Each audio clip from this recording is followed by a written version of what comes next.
క్రోధినామ సంవత్సరంలో శాస్త్రోక్తంగా సతచండీ యాగాలు. భక్తులు ఈ నెంబర్లను సంప్రదించండి. నమస్కారం. సుమన్ టీవీ ప్రేక్షకులకు శ్రీ క్రోధినామ సంవత్సర ఉగాది శుభాకాంక్షలు.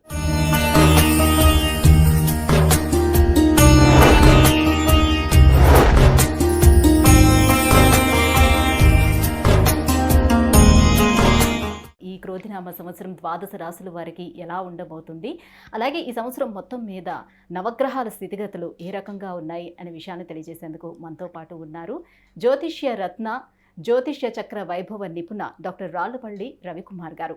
గురుగారు నమస్కారం అండి. నమస్కారం. గురుగారు, ద్వాదశ రాశులకి ఏ రకంగా ఉండబోతుందో తెలుసుకునే ముందు ఈ సంవత్సరం అంతా కూడా ఆ ద్వాదశ రాశుల వరకు నవగ్రహాలు ఎక్కడెక్కడ ఉన్నాయి ప్లేసింగ్? తప్పకుండా అమ్మా.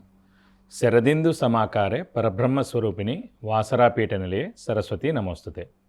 సుమన్ టీవీ ప్రేక్షకులకు శ్రీ క్రోధినామ సంవత్సర ఉగాది శుభాకాంక్షలు. ముఖ్యంగా నవగ్రహాలంటే మామూలుగా బుధుడు కానివ్వండి, రవి కానివ్వండి, అవన్నీ 20 రోజులకి మారుతుంటాయి ఒక రాశి నుంచి ఇంకో రాశికి. అలాగే శుక్రుడైనా 20 రోజులు మారుతాడు, కుజుడు 45 రోజులు, రవి నెలనాడు. కాబట్టి ముఖ్యంగా మనం తీసుకోవాల్సిన గ్రహాలు మటుకు 4 అండి. ఒకటేమో గురు, సంవత్సరం కాలం అక్కడే ఉంటారు కాబట్టి. రాహుకేతులు ఏడార్థానికి ఒకసారి మారుతారు కాబట్టి. నెక్స్ట్ వచ్చేసి శని వచ్చేసి 2.5 సంవత్సరాలకు ఒక రాశి నుంచి ఇంకో రాశిలోకి మారుతారు కాబట్టి. ముఖ్యంగా మనం గోచారం చూసినప్పుడు, సంవత్సర ఫలితాలు చూసుకున్నప్పుడు మటుకు గురువు, శని, రాహుకేతుల పొజిషన్ ఈ సంవత్సరం అంతా ఎక్కడ ఉన్నాయో చెప్పుకుంటే సరిపోతుంది. ఎందుకంటే మనం ఏం గోచారం చెప్పుకున్నా కూడా ముఖ్యంగా ఆ 4 గ్రహాలని బేస్ చేసుకుని చెప్పాలి. ముఖ్యంగా గురువు వచ్చేసి మనకి 1/5/2024 నుంచి వృషభ రాశిలోకి గురువు సంచరిస్తాడు. సో గురువు అక్కడ ఉంటాడన్నమాట ఈ సంవత్సర కాలం వృషభ రాశిలో. నెక్స్ట్ వచ్చేసి రాహు ఆల్రెడీ మనకి మీన రాశిలో ఉన్నారండి ఈ సంవత్సరం. అంటే నెక్స్ట్ ఏడాది దాకా కూడా రాహు అక్కడే ఉంటాడు సంవత్సరం అంతా. కేతు వచ్చి మనకి కన్యా రాశిలో ఉంటారు సంవత్సర కాలం అంతా. ఇంకా శని వచ్చేసి ఆల్రెడీ స్వస్థానమైన కుంభరాశిలో స్వస్థానంలోనే ఈ సంవత్సరం అంతా ఉంటాడు. ముఖ్యంగా మనకి అందరూ అంటారు గురువు అంటే మామూలుగా గురువు మారుతూ ఉంటాడు, డేట్స్ ఎలా తెలుసుకోవాలని. సాధారణంగా ఎందుకంటే గురువు ఇంపార్టెంట్. ఎందుకంటే దైవబలం, దైవానుగ్రహం సంబంధించిన అది గ్రహం వచ్చేసి గురువు. ఎలాంటి శుభకార్యాలు జరిగినా, అంటే ముఖ్యంగా ఒక చిన్నపిల్లాడు 10th క్లాస్ ఎగ్జామ్ పాస్ అయ్యాడు, అయితే ఇంటర్లో చేరుతున్నాడు, అడ్మిషన్ అంటే ఇంజనీరింగ్లో చేరుతున్నాడు, అంటే మాస్టర్స్ చేస్తున్నాడు, అయితే మెడిసిన్ చేస్తున్నాడు. అలాగే ఉద్యోగం, ఫస్ట్ ఉద్యోగం, ప్రమోషన్, అలాగే గృహం, వాహనం, వివాహం, సంతానం, ఇవన్నీ కూడా చేరాలంటే కనుక గురుబలంతో సాధ్యం. అంటే గురువు ప్రతి సంవత్సరం ఒక రాశిలో ఉంటాడన్నమాట. కాబట్టి ఆ గురువు ఆ సంవత్సర కాలంలో ఆ రాశుల వాళ్ళకి 2వ స్థానంలో ఉన్నాడా, 5వ స్థానంలో ఉన్నాడా, 7వ స్థానంలో ఉన్నాడా, 9వ స్థానంలో ఉన్నాడా, 11వ స్థానంలో ఉన్నాడో చూడాలి. సో 2, 5, 7, 9, 11 స్థానాలు శుభ ఫలితాన్ని ఇస్తాడు గురువు. సో మన రాశి నుంచి ఎక్కడైతే ఉంటాడు. కాబట్టి ఆ గురువు అనేవాడు ఎప్పుడు మారుతాడని ఎలా తెలుసుకోవచ్చు అంటే పుష్కరాలు ఎప్పుడైతే స్టార్ట్ అవుతాయో ఆ రోజు నుంచి మనకి గురువు వేరే రాశిలోకి మారినట్టమాట. సో ఈ సంవత్సరం నర్మదా నది పుష్కరాలు స్టార్ట్ అవుతున్నాయి, అది కూడా 1 మే నుంచి స్టార్ట్ అవుతున్నాయి. కాబట్టి 1 మే నుంచి గురువు వృషభ రాశిలోకి ప్రవేశించి సంవత్సర కాలం అంతా అక్కడ ఉంటాడు.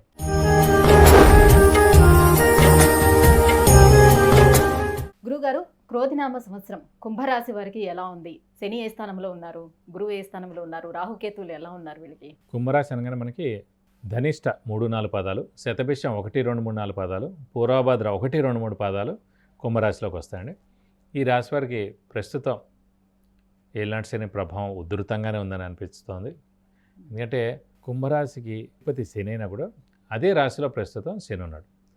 ప్రస్తుతానికి ఒక 3.5 ఏళ్ళు ఏలినాటి శని వెళ్ళిపోయిందండి. సో 4 సంవత్సరాలు అనుకోండి, 4 సంవత్సరాలు ఏలినాటి శని వెళ్ళిపోయింది, ఇంకా 3.5 సంవత్సరాలు ఉంది. సో మధ్యలో ఉందన్నమాట. కాబట్టి వీళ్ళకి ఉధృతంగానే ఉంది. స్వస్థానంలో ఉన్నా కూడా కొంచెం ఉధృతంగానే ఉంది. అది కాకుండా ద్వితీయ స్థానంలో రాహు ఉన్నాడు. ద్వితీయ స్థానం అంటే వాక్ స్థానం, కుటుంబ స్థానం, నేత్రస్థానం, ధనస్థానం.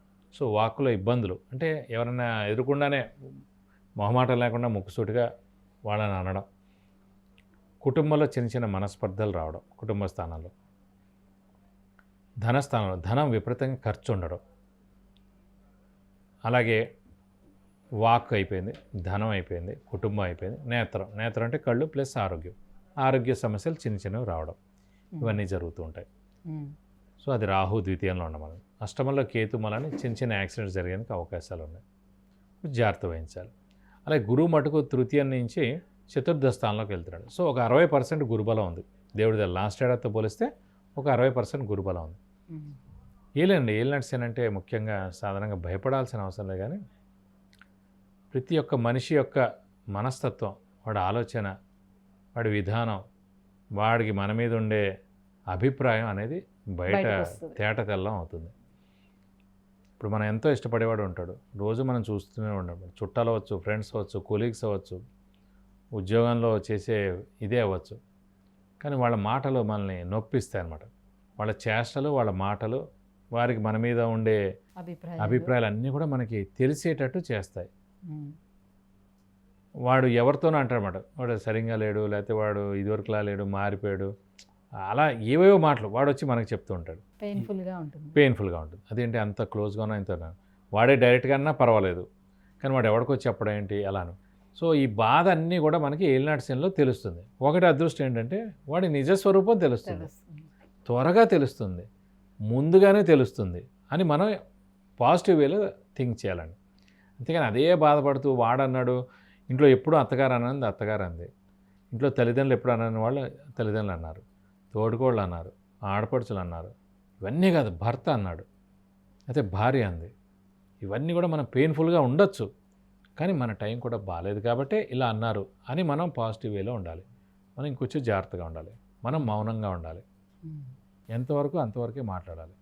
ఎక్కువగా అతిగా వెళ్ళకూడదు, అతిగా హెల్ప్ చేయకూడదు. అతిగా హెల్ప్ చేసామంటే ఏదోటి మనం లాస్ అవ్వాల్సిందే. అందుకే కొంచెం జాగ్రత్తగా ఉంటే చాలండి, అంతగానే లేదు. ఈ సంవత్సరం అంతా మరి విద్యార్థులకి ఎలా ఉంది గురుగారు? విద్యార్థులకి ఇందాక చెప్పుకున్నట్టు చతుర్థ స్థానం అనేది విద్యాస్థానం అండి. సో విద్యార్థులకి సువర్ణ అవకాశం చెప్పుకోవాలి ఖచ్చితంగా. ప్లస్ ఏలినాటి శని కూడా నడుస్తాం కాబట్టి మంచి ర్యాంక్ సీట్ రావడం ద్వారా వాళ్ళు వేరే ఊరు, లేదంటే ప్రదేశం, లేదంటే స్టేట్, లేదంటే ఫారిన్ వెళ్ళి చదువుకోవడం, మంచి యూనివర్సిటీలో వచ్చేందుకు అవకాశాలు కూడా 100% ఉన్నాయి. విద్యార్థులకు మటుకు సువర్ణ అవకాశం. మరి గృహయోగం ఉందా? చతుర్థ స్థానంలో ఉన్నాడు కాబట్టి ఇందాక చెప్పాం కదండి, చతుర్థ స్థానం లేదంటే భాగ్యస్థానంలో గురువు ప్రవేశించినప్పుడు మన లగ్నం నుంచి కానీ మన రాశి నుంచి కానీ. కుంభలగ్నం ఎవరున్నా కూడా వారికి గృహం ఖచ్చితంగా ఈ సంవత్సరం వస్తుంది. లేక కుంభరాశి ఎవరున్నా కూడా ఖచ్చితంగా ఈ సంవత్సరం స్థలం లేదా ఇల్లు లేదా పొలం ఖచ్చితంగా కొనేందుకు అవకాశాలు 100% ఉన్నాయి. గురుగారు ఇంకా ఎటువంటి పరిహారాలను వీళ్ళు పాటించుకోవాల్సి ఉంటుంది మరి? సో వీరికి ముఖ్యంగా ఒకటే అండి, శని ఎఫెక్ట్ ఎక్కువగా ఉందని అనిపిస్తుంది కాబట్టి ప్రతి శనివారం ఉపవాసం ఉండడం, అలాగే శనివారం రోజున రక్తదానం చేయడం. రక్తదానం చేస్తే కూడా దోషం మొత్తం తొలగిపోతుంది. ఎందుకంటే మనకి ఏలినాటి శని నడుస్తున్నా అంటే ఖచ్చితంగా అనారోగ్యం చేసేందుకు అవకాశాలు ఉన్నాయి. సో అనారోగ్యం చేసినప్పుడు మన బ్లడ్ అంతా ఖచ్చితంగా తీసుకుంటారు టెస్టింగ్ కోసం. సో అవన్నీ జరిగే లోపలనే మనమే ఒక శనివారం రోజున బ్లడ్ డొనేట్ చేస్తే దాని ద్వారా ఎవరెవరికి బ్లడ్ ఎక్కిస్తారు. ఒక యాక్సిడెంట్ కేసు కానివ్వండి, ఒక హార్ట్ సర్జరీ కానివ్వండి, ఇంకేదైనా సర్జరీస్ జరుగుతున్నప్పుడు ఎక్కువగా అదర్స్ బ్లెస్సింగ్స్ మనం ఎక్కువ పొందుతూ ఉండాలి ఇలాంటి సమయంలో. అందుకే మేడం. సో అతను యాక్సిడెంట్ జరిగిన అతను బతికాడు, ఆపరేషన్ అయింది, సక్సెస్ అయింది. సో వాళ్ళ భార్య, పిల్లలు, తల్లిదండ్రులు మా అబ్బాయి బతికాడు, థ్యాంక్స్ దేవుడు అని అంటాడు. డైరెక్ట్గా అనక్కలేదు ఎవరు బ్లడ్ ఇచ్చారు, వాళ్ళ పేరేంటి, ఇవన్నీ అవసరం లేదు. డైరెక్ట్గా అనమాట, ఆటోమేటిక్గా వాళ్ళు అమ్మాయి అన్నారంటే చాలు, ఆ పేషెంట్ బయటపడ్డారంటే చాలు, వెంటనే 1%, 2%, 3% మనకి బలం వస్తుంది అన్నమాట. సో ఒక చిన్న రక్తదానం మీరు చేయడం ద్వారా ప్రస్తుతం ఏలినాటి శని కానీ అర్ధాష్టమ శని కానీ అష్టమ శని వాళ్ళు ఎవరు నడుస్తున్నా కూడా అవి చేస్తే చాలా మంచిది. రాహుబలం కూడా కొంచెం తక్కువ ఉంది కదా, రాహుబలం తక్కువగా ఉంది కాబట్టి అమ్మవారిని ఎక్కువగా ఆరాధించాలి. వీలైతే రాహుకి 18,000 సార్లు జపం చేయించి మినపప్పు కేజీంపావు దానం ఇవ్వడం ద్వారా దోషం మొత్తం తొలగిపోతుంది. అలాగే ఆంజనేయ స్వామిని సినిమాలని ఆంజనేయ స్వామికి ప్రతి శనివారం ఆ గుడికి వెళ్ళి 41 ప్రదక్షిణాలు చేయడం, వడమాల వేయడం, అలాగే సింధూరు పూజ, అలాగే తమలపాకుల పూజ చేయించడం, ఆంజనేయ స్వామి స్తోత్రం రోజు చదువుకుంటే చాలా మంచిది. అలాగే ఇంకా ఉధృతంగా ఉందనిపిస్తే ఖచ్చితంగా శనికి 19,000 సార్లు జపం చేయించి నల్ల నువ్వులు 200 గ్రాములు, అలాగే ఒక 1000 రూపాయల వర్త్ గోల్డ్ ఐటమ్ దానం ఇస్తానుక దోషం మొత్తం తొలగిపోతుంది. గురుగారు, కుంభరాశి వారికి ఈ క్రోధినామ సంవత్సరం ఎలా ఉండబోతుంది, గ్రహాలు ఏ స్థానాల్లో ఉన్నాయి, వాటి ఫలితాలు ఎలా ఉన్నాయి అనే విషయాన్ని తెలియజేసినందుకు ధన్యవాదాలు. నమస్కారం.